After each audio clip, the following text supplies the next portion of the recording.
सध्या शिरपूर शहरात नगर परिषदेची निवडणूक लागलेली आहे.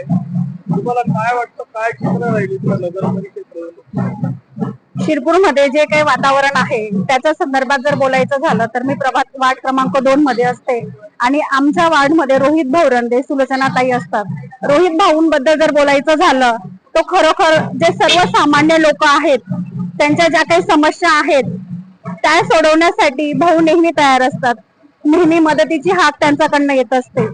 नवनवीन ज्या काही उपाययोजना सरकारकडनं येत असतात सर्वसामान्य जनतासाठी त्या राबवण्याचे काम सुद्धा रोहित भाऊ करत असतात. जसं लाडकी बहीण योजनेच्या संदर्भात ज्या महिला होत्या की ज्यांच्यापर्यंत ही योजना पोहोचू शकत नव्हती, परत त्यांचा ज्या काही समस्या होत्या त्या भाऊंनी सोडवल्या. त्याच्यानंतर जे काही अंध अपंग असतील त्यांना मिळणाऱ्या ज्या काही गोष्टी असतील, जसं अपंग लोकांसाठी चेअर वगैरे असतील, जे काही अंध असतील त्यांचे मोतीबिंदाचं ऑपरेशन वगैरे असतील, ह्या सगळ्या छोट्या मोठ्या गोष्टी ज्या असतात ते रोहित भाऊ त्यांच्या मदतीनं करत असतात. सध्या असं वातावरण आहे शहरात की परिवर्तन होऊ शकतं. तुम्हाला वाटतं का परिवर्तन होईल असं?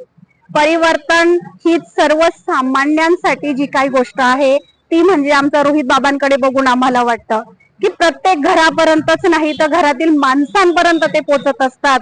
आणि जो काही शिरपूरचा विकास आहे तो नक्कीच यांनी घडवून आणलेला आहे.